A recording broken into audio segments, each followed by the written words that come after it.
Convidamos neste momento a painelista Maria Elizabeth Barbieri, que irá apresentar o painel A Formação de Leitores e a Difusão Espírita.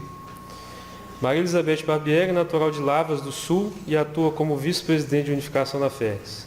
Atuou e continua atuando no movimento espírita e especialmente naquele momento inicial na região de Santa Maria, no abrigo espírita Oscar José Pitan, na União Municipal Espírita e no Conselho Regional Espírita da 4ª Região. Foi também presidente da FERGS durante os anos de 2010 a 2015 e é também autora da obra O Líder Espírita. Com vocês, a nossa querida amiga Beth. Bom dia, meus queridos amigos. Coube-nos, nestes momentos muito importantes para a nossa casa, trazermos algumas ideias, provocarmos algumas reflexões, uma vez que a temática é bem vasta e integra vários programas nacionais e internacionais, qual seja a formação de leitores. Então, não temos aqui nenhuma pretensão de estabelecermos quaisquer rotas indicativas, mas somente de despertar o interesse e também elaborarmos alguns raciocínios em torno desta temática.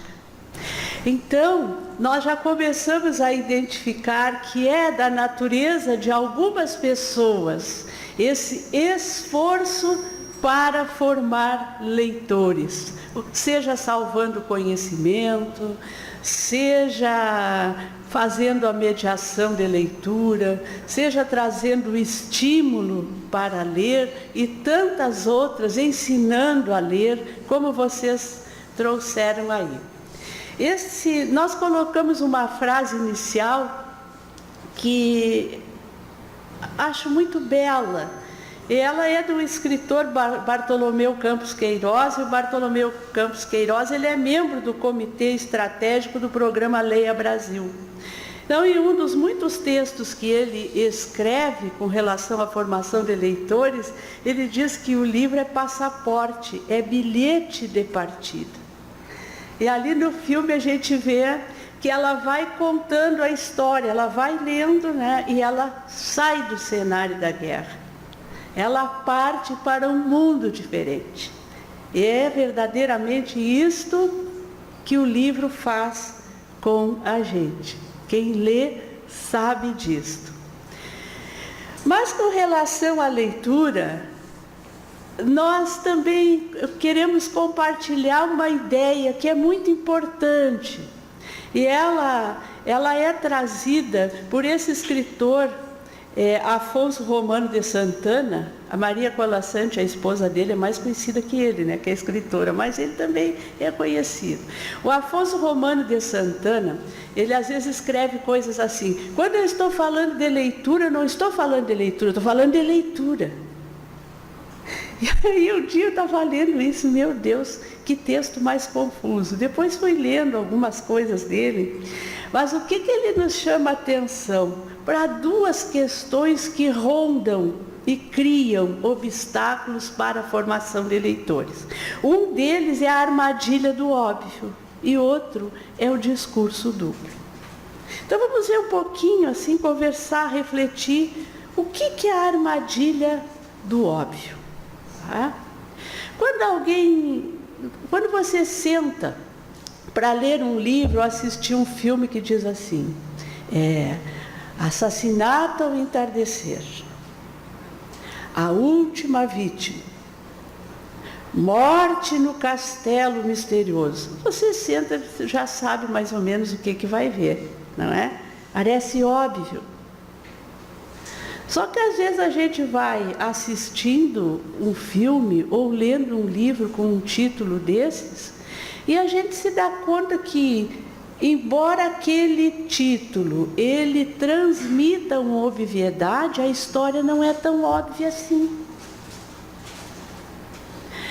E quando nós falamos em formação de leitores, parece uma coisa óbvia dizer assim, nós temos que formar leitores. Não é óbvio isso?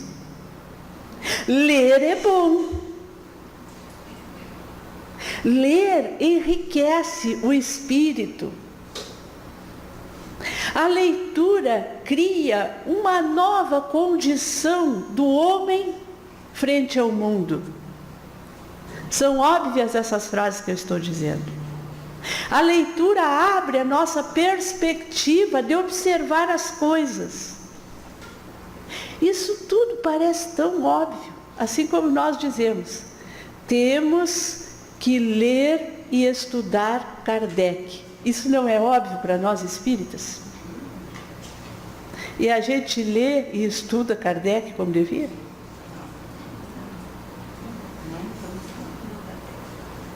Nós precisamos conhecer a história do Espiritismo, porque isso cria uma solidariedade entre as gerações passadas, a presente e a futura. Isso não é óbvio, gente?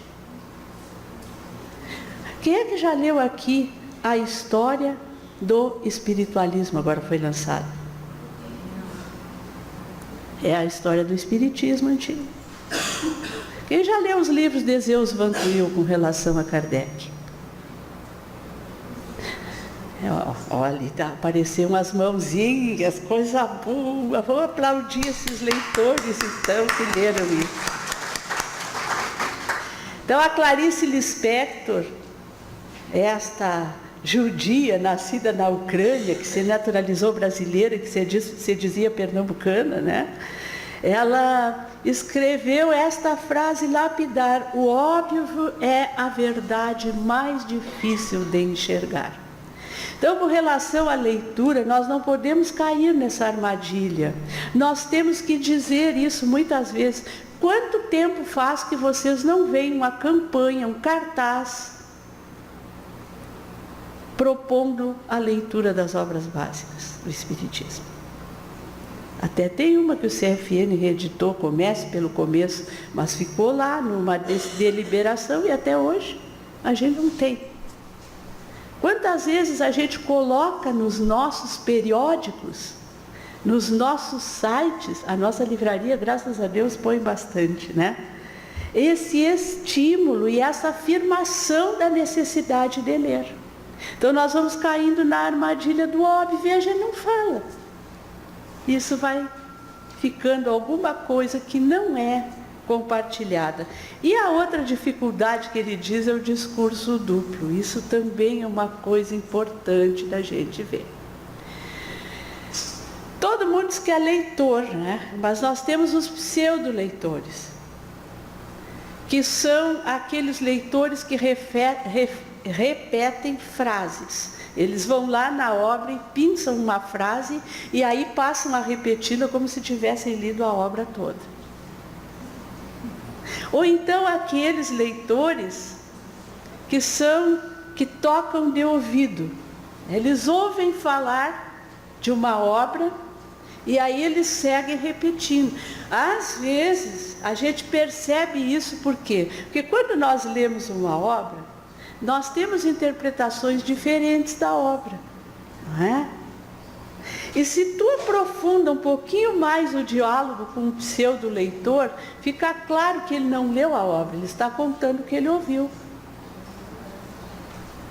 Então isso é algo que também às vezes desestimula. Nós temos alguns facilitadores de estudo do Espiritismo que são pseudo-leitores. Aí o que acontece assim, ó? Você está num grupo de estudo e diz assim: eu li numa obra, não me lembro onde, alguma coisa nesse sentido. E quando a gente toma um autor pelo outro, então, que a gente atribui a Joana de Ângeles coisas que estão no Evangelho, que ela apenas repete. Então, esse discurso duplo do é importante ler, a leitura, ela propõe, ela cria uma consciência melhor de mundo, às vezes não consegue contagiar o outro. Também a falta de treinamento para a leitura. Nós temos que saber que ler, como é um hábito, alguém disse ali, e esse hábito depois precisa se transformar em gosto, em prazer, nós precisamos treinar leitura. Aquela cena que a Larissa identificou ali, eu não sei ler, mas senta e vamos nos ajudar. Olha o treinamento ali, né? E a acumulação, ou seja, quanto mais a gente lê, melhor leitor nós nos tornamos. Também o discurso duplo se dá pela biblioteca e pelas livrarias que não são prioridades. Falamos pela nossa. Quantos anos faz que nós estamos tentando organizar a nossa livraria, a nossa biblioteca aqui? E a gente não consegue. Por quê? Porque nós temos outras prioridades. Então, ler é uma casa que se dedica ao livro, sim, mas nesse aspecto nós ainda estamos falhando. Quantas bibliotecas vocês veem no Centro Espírita, que é um espaço agradável para as pessoas chegarem, sentar, pegar o livro e ler, fazer pesquisa. Às vezes os livros estão fechados, chaveados. Se o encarregado não vai, mas as pessoas levam e não devolvem. Paciência, gente. O importante é o livro ir. É o livro cumprir o seu papel. Porque livro empoeirado, livro encerrado, não cumpre papel nenhum. Eu me lembro, Léa, quando você assumiu a presidência do Bezerra, a primeira coisa que tu fez foi espalhar aquela quantidade de livros lá e disse quanto aumentou o movimento, né? Então, no discurso duplo está isso: o livro é importante, nós temos que ler, mas não é prioridade. Nós ainda não temos acesso. Às vezes a gente não tem nem uma janela aberta para pular. Então, o livro ainda precisa ser prioridade, precisa estar acessível em todos os suportes. Em todos os suportes. Bibliografia. Nós tivemos, há 30 anos, nós tivemos um movimento fantástico no nosso Brasil, que foi a campanha do estudo sistematizado. A campanha do estudo sistematizado da doutrina espírita, ela trouxe um manancial riquíssimo. Por quê? Porque ela trazia um roteiro para o facilitador de estudo e uma bibliografia fantástica para cada módulo do estudo. Sabe o que a maioria de nós fez com isso? Viramos leitores de roteiro. Porque como muitas vezes o facilitador é pseudo-leitor, não é? Ele não sabia, não lia, não tinha a bibliografia e não sabia como repassar isto para o participante do grupo, e a leitura acabou não se fazendo quando nós tínhamos uma ferramenta. E ainda tem gente que hoje acha que o ESD são as apostilas.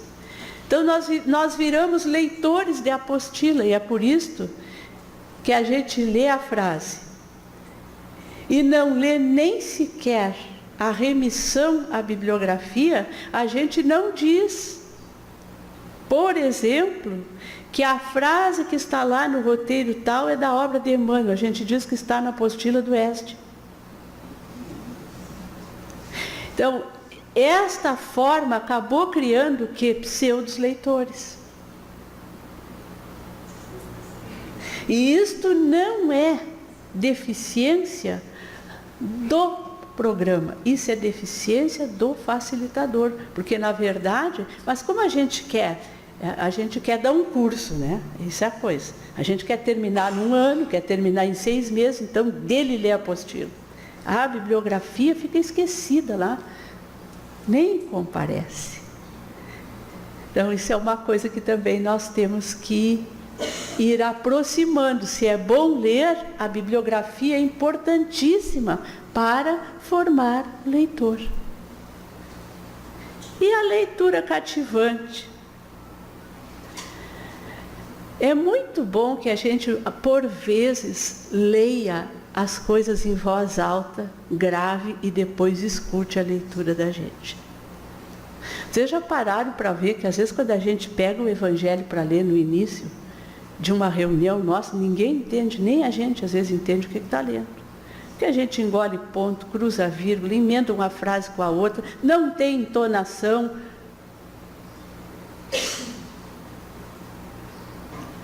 A mediação de leitura, o bom mediador de leitura, ele acaba o texto deixando o ouvinte com vontade de seguir lendo.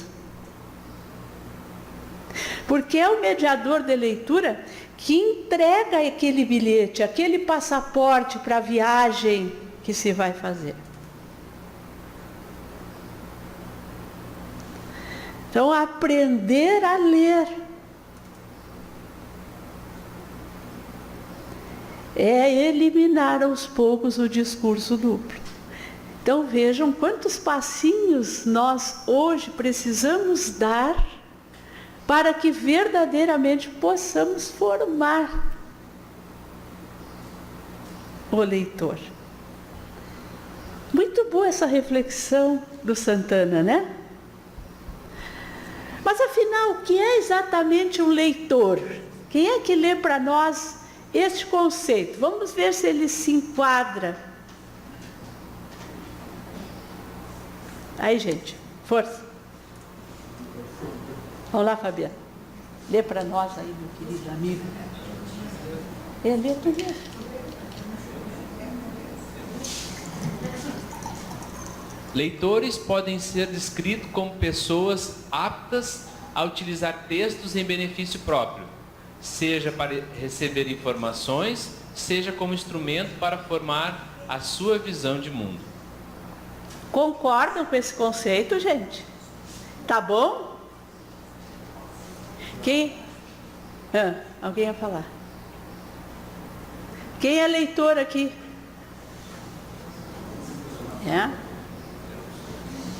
Quem já leu completamente, de capa a capa, 5 livros nos últimos 3 meses?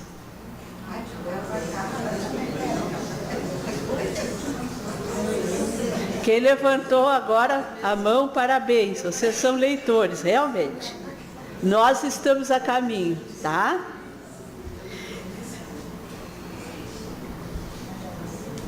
Isso é importante, porque só um leitor forma um leitor. Não tem como você formar leitor se você não lê. De preferência. A introdução, né? A ficha. Quem é que lê a ficha catalográfica dos livros? Aí, viu? Isso é muito importante, gente. Né? Olha o que a Tereca diz ali, ó, não dá para vender livro se não ler. Pelo menos isso. Tá? Então, só um leitor forma leitor. Por isso que aqui na nossa livraria, na nossa editora, os nossos funcionários, cada vez que sai um lançamento, eles recebem a obra para ler. Porque não tem como você estimular alguém a ler se você não conhece a obra. A gente, quando fala de uma obra, nós precisamos falar dela dizendo isso. Qual a informação que ela traz? E como ela me auxiliou a formar a minha visão de mundo?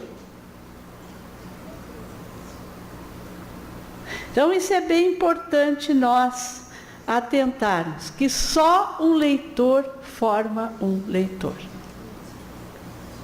Então, quando a gente se queixa, as pessoas não leem. Vamos nos perguntar, nós lemos? Nós estamos trabalhando para eliminar a armadilha do óbvio e o discurso duplo? Porque a melhor fase de formar o leitor é até os 13 anos. É com as crianças que nós precisamos investir. Mas se isto não foi possível, como o homem é um espírito em evolução, depois nós vamos ter que trabalhar, porque isso também é um processo educativo, com aquelas balizas do método andragógico. É o interesse, é a conexão com as necessidades da pessoa, né? Então, não vamos também desistir. Nós podemos, sim, formar leitores adultos. E a outra questão que nós trazemos aqui é um pouquinho do retrato do nosso leitor do Brasil. Quem é o nosso leitor? Esta foi uma pesquisa realizada lá no final de 2015, publicada em março de 2016, que traz os retratos da leitura no Brasil. Inclusive, está disponível para download na internet, né? Então, ali, o brasileiro e o hábito da leitura. Como está dividido, faltou um D ali, e isso é lá do download mesmo. O Brasil, 55% de leitores e 45% de não leitores.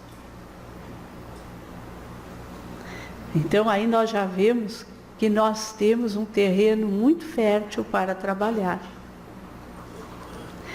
Média de livros lidos anualmente por nacionalidade. Aí tem uma comparação que, para variar, a gente sempre sai perdendo, né? Eu não sei porque que não botaram o Brasil primeiro e os outros que leem menos, mas claro que isso é um estímulo para que a gente vá em busca de uma situação melhor. Então, os americanos são os que mais leem, a média de livros lidos anualmente, 11, os franceses, 7, e os brasileiros, a gente anda pertinho dos franceses, né? Isso sem fazer biquinho, né? Então, não é uma média muito ruim, mas pode ser melhor, né? Ok. E aqui sim, aqui nós temos um comparativo do Brasil. Livros lidos por ano, por região. Quem são os melhores leitores do Brasil? Nós, né? A região sul. Isso a gente sabe, a Feira do Livro de Porto Alegre, ela bate todos os recordes de disponibilização, comercialização de livros no Brasil. Então aí, 5,5 obras por ano na região sul. Claro que isso é média, né? Há lugares em que há mais leitores do que outros. Aliás, a gente recolhe isso quando nós participamos com a nossa editora em outros pontos do Brasil. É isso, mas lá no Rio Grande do Sul, o pessoal lê mais, o livro é melhor comercializado, é mais disponível em todos os suportes, enfim. Agora, o que os brasileiros estão lendo? Revistas. O que significa isto, gente? Isto é uma tendência que nós precisamos observar. Nós estamos buscando leituras mais rápidas, superficiais. Nem sempre a leitura rápida é superficial. Às vezes nós podemos elaborar um texto breve com profundidade que possa depois ser, né? Mas pode ser uma característica, a gente não afasta isso. E os livros ainda estão no topo desta pirâmide. Então, essa história de que os livros digitais vão superar, olha quantos degraus, onde é que está o livro digital, vocês enxergam? Lá no finzinho, né? É um suporte importante, mas ele ainda não é esse bicho-papão que às vezes a gente fica achando que ele é. Eu lembro de uma Bienal do Livro em que uma grande plataforma aí se instalou e ia vender livros físicos. Nossa, e o pessoal ficou em polvorosa. Morreu o mercado livreiro. Não aconteceu nada, né? Então, a gente vê aí também um percentual alentador para o livro. E aí uma evolução. De 2011 a 2015, o crescimento do número de leitores por região. Aqui no Sul, a gente passou de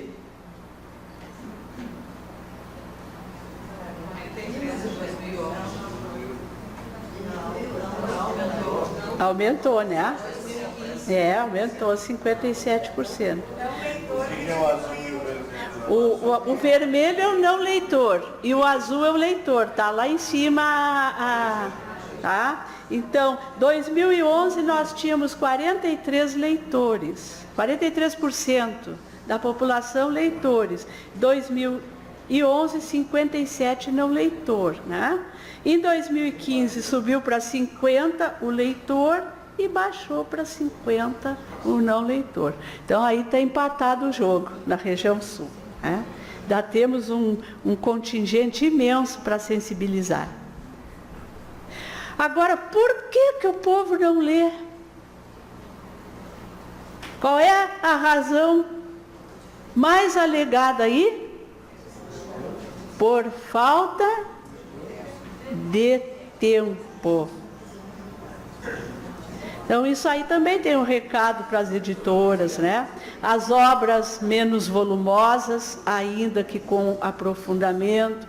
O suporte digital, porque se você senta no ônibus, às vezes é complicado carregar um livro. Mas se tiver o suporte digital, o livro na internet, é mais simples, né? Então, aqueles momentos, a gente precisa também, e isto é uma ação de formação de leitor. Nós precisamos estimular os nossos leitores a aproveitar o tempo. Né?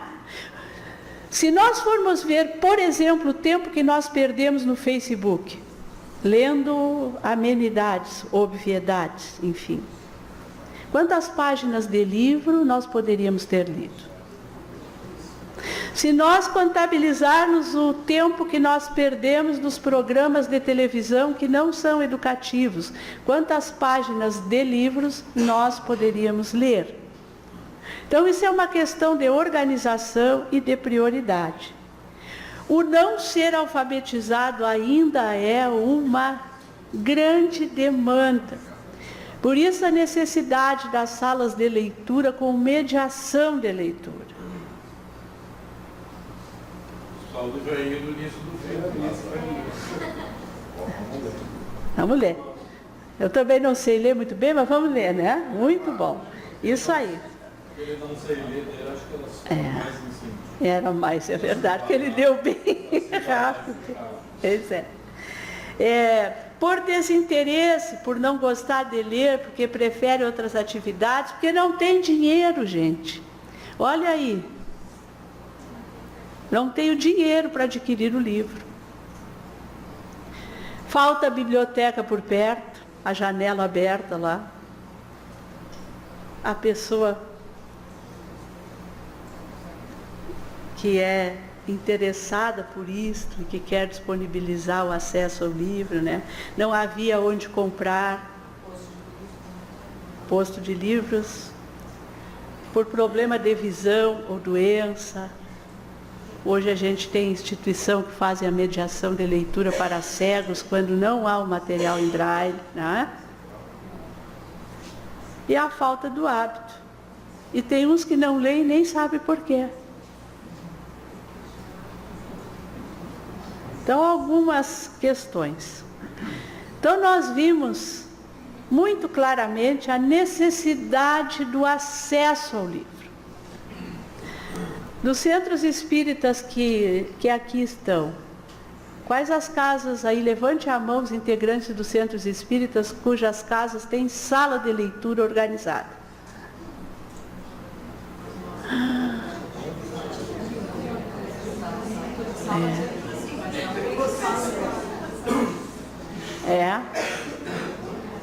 Tem uns que nem sabem se levanta a mão ou não, o que há?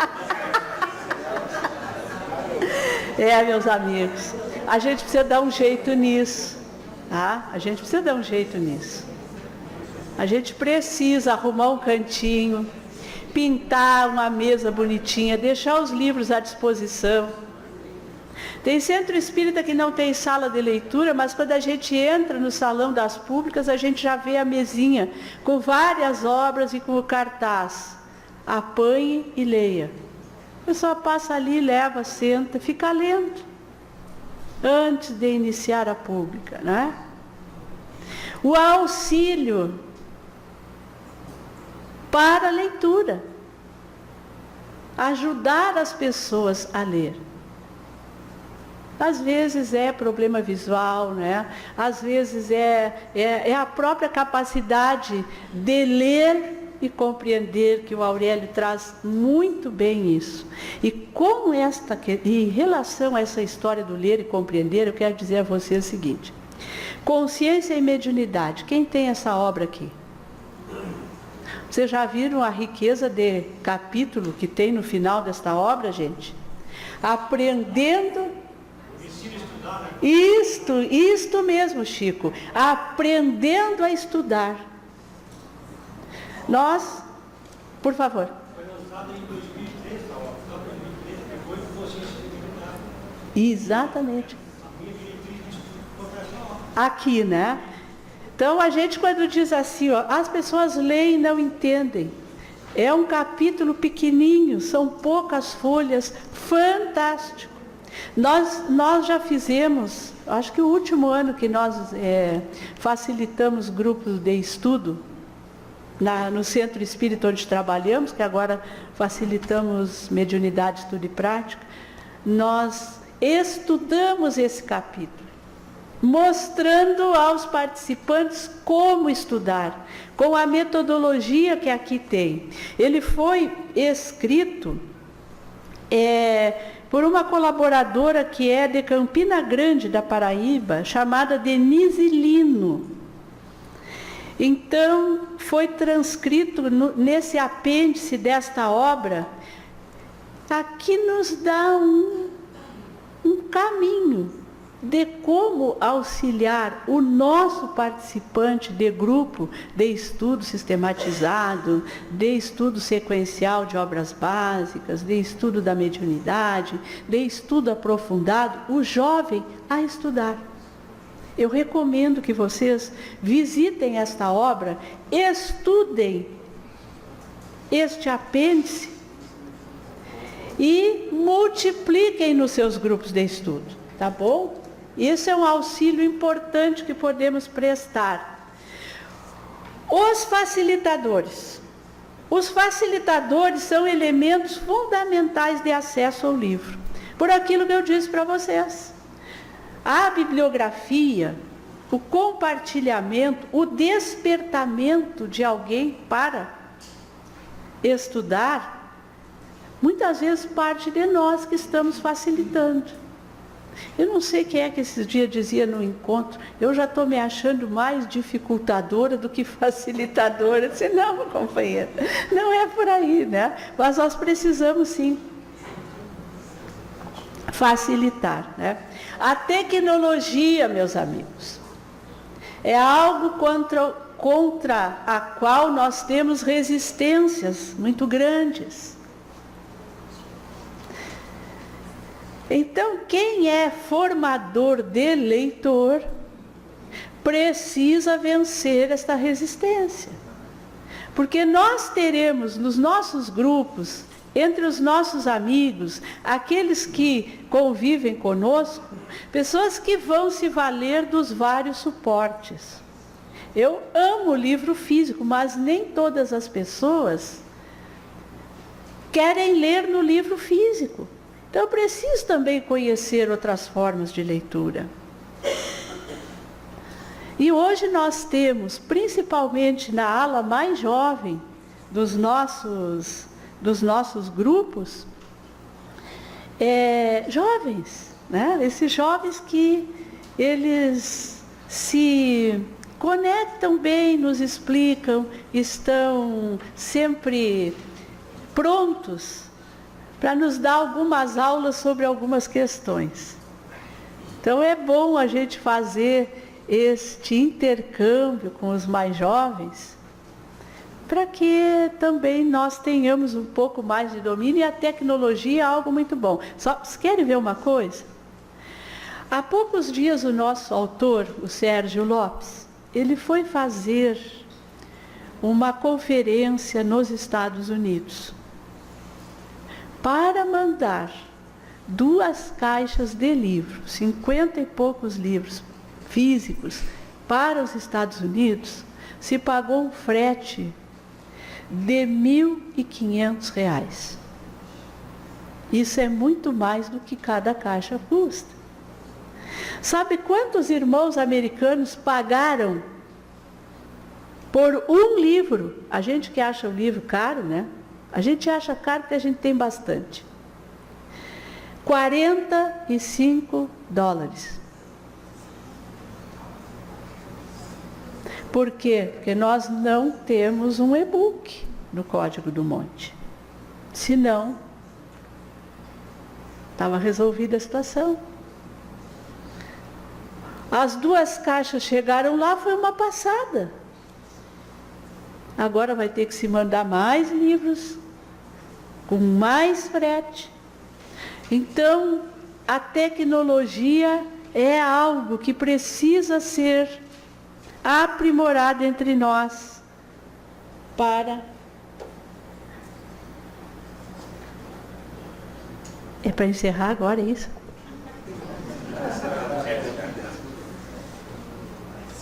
Falta 10 minutos? Ah, tá. Então, meus queridos, deixamos aqui estas reflexões, né? E encerrando o nosso trabalho, convidando-os a pensar nisto, porque realmente esta casa é uma casa extremamente comprometida com o livro, e nós espíritas sempre estivemos presentes nos grandes momentos do livro espírita, tá? E o momento mais importante do livro espírita foi o início da trajetória dos lançamentos da obra do Chico Xavier. E nesse momento a nossa federativa estava presente, porque em uma tarde desciam pela rua São José, depois de um cafezinho do almoço, o nosso querido Manuel Quintão, Manuel Justiniano de Freitas Quintão, presidente da FEB por 4 vezes, e vice-presidente naquele momento, acompanhado do jovem Roberto. Eles adentraram a FEB, Manuel Quintão fez o que sempre fazia. Ele abria a correspondência, e naquele dia tinha um pacote volumoso, enorme, e ele então entrega ao jovem Roberto e pede: abra.